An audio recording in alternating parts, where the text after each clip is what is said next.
जय मसीह की। स्वागत है आज एक नए दिन में। आज हम जकरिया 2:8 में जो वचन लिखा है उसको सीखेंगे। वचन इस प्रकार है, क्योंकि सेनाओं का यहोवा यूं कहता है, उस तेज के प्रकट होने के बाद उसने मुझे उन जातियों के पास भेजा जो तुम्हें लूटती थी, क्योंकि जो कोई तुमको छूता है वह मेरी आंख की पुतली ही को छूता है। इन दिनों मसीह लोगों पर बहुत से सताव चल रहे हैं। मसीह लोग बहुत डर में हैं और परमेश्वर आपसे इस समय में एक वादा करता है। वचन कहता है कि यहोवा का तेज प्रकट होने के बाद, यानी इन दिनों में या इन अंतिम समय में, परमेश्वर आपको उन लोगों के बीच में भेजता है जो मसीह को जानते नहीं है या फिर जो मसीह लोगों को सताते हैं। परमेश्वर आपको उन लोगों के बीच में भेजता है। और आगे वचन लिखा है कि जो जातियां तुम उन जातियों के पास भेजता है जो तुम्हें लूटती थी। आगे लिखा है कि जो कोई तुमको छूता है वह मेरी आंख की पुतली ही को छूता है। जरा सोचिए कि यदि आपके आंख में कचरा गिर जाए तो क्या आप उसे सहन कर पाएंगे? कभी नहीं।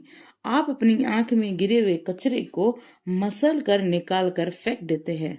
उसी प्रकार परमेश्वर भी आपके सताने वालों को आपसे दूर कर देगा। यहाँ वचन क्या कहता, देखिए, परमेश्वर वायदा कर रहा है और बहुत ही मजे की बात है। देखिए, जरा समझने की कोशिश कीजिए। यहाँ वचन ये नहीं कहता कि मेरी आंख की पुतली को छूता है। यहाँ वचन ये कह रहा है कि मेरी आंख की पुतली ही को छूता है, यानी और किसी चीज को नहीं छूता। परमेश्वर के कोई मसीह लोगों को यदि कोई सता रहा है तो वो कोई परमेश्वर के हाथ को नहीं मार रहा है, कोई पांव को नहीं मार रहा है, कोई सिर को नहीं मार रहा है, लेकिन वचन कह रहा है मेरी ही आंख की पुतली ही को छूता है। तो यदि आप इस चीज का विश्वास रखिए कि यदि कोई आपको छू रहा है ना, तो आनंदित होइए ना, खुश होइए कि यार जो आपको छू रहा है वो किसी और को नहीं, परमेश्वर की आंख की पुतली को छू रहा है। और जब कोई परमेश्वर की आंख की पुतली को छुएगा तो क्या वो सही बच पाएगा? क्या वो सही रह पाएगा? परमेश्वर तुरंत अपना कार्य करेगा और उसको वहां से दूर कर देगा या वह निकाल कर फेंकेगा उस चीज को जो परमेश्वर के लोगों को सता रही है। परमेश्वर बहुत ही सर्वशक्तिमान परमेश्वर है और वो अपना कार्य बहुत ही साफ तरीके से करता है।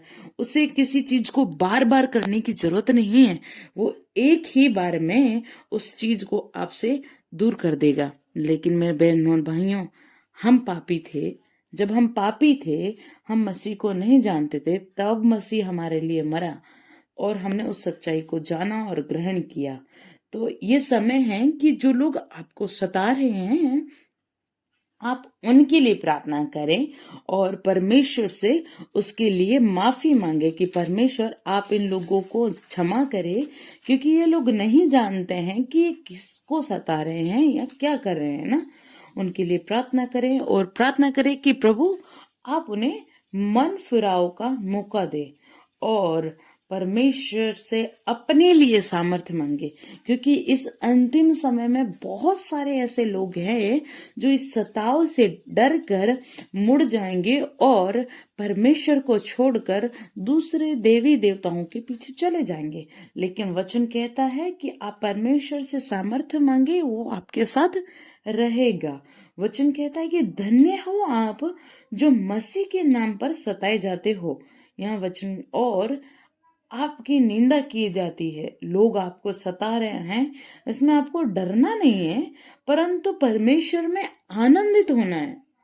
जब लोग आपको सता रहे हैं तो आप आनंदित और मगन होइए, क्योंकि आपके लिए स्वर्ग में एक बहुत ही बड़ा प्रतिफल है। अंततः किसी भी बात से ना डरें, क्योंकि वचन क्या कहता है कि सेनाओं का यहोवा हमारे साथ है। किसी सेना का नहीं, लेकिन बहुत सारी सेनाओं का यहोवा हमारे साथ है और वो हमारी ओर से युद्ध लड़ेगा और वो हमारे साथ रहेगा। आइए हम इसके लिए प्रार्थना करते हैं, इस वचन के लिए प्रार्थना करते हैं कि प्रभु हमें समझने की बुद्धि दे और आगे हमें बढ़ाएं। सर्वशक्तिमान पिता परमेश्वर, हम आपका हर चीज के लिए धन्यवाद देते हैं। आपने हमें सुरक्षित रखा और एक नए दिन में प्रवेश करने में आपने हमारी सहायता की, इसके लिए हम आपका धन्यवाद देते हैं। राजाओं के राजा, प्रभु के प्रभु, हर चीज के लिए आपका धन्यवाद। हमेशा हर एक चीज को, हर एक व्यक्ति को जो इस संदेश को सुन रहे हैं, उनको, उनके परिवार को, सबको आपके लहू में कवर करते हैं। प्रभु, उन लोगों के लिए प्रार्थना करते हैं जो मसीह लोगों को सता रहे हैं, उन पर आपका अनुग्रह हो और पिता उन्हें मन फिराव का मौका दीजिए। पिता, हम प्रार्थना करते हैं कि आप हमारी सहायता करें कि हम इस सताव में मजबूत बने रहने पाए। प्रभु, हर एक को आपके हाथों में कवर करते हैं और सारा आदर महिमा आपको देते हुए प्रार्थना हमारे उद्धारकर्ता नासरी यीशु के नाम से मानते हैं, आमीन। यदि ये संदेश आपको अच्छा लगा हो तो लाइक करें, शेयर करें और चैनल को सब्सक्राइब करना ना भूलें।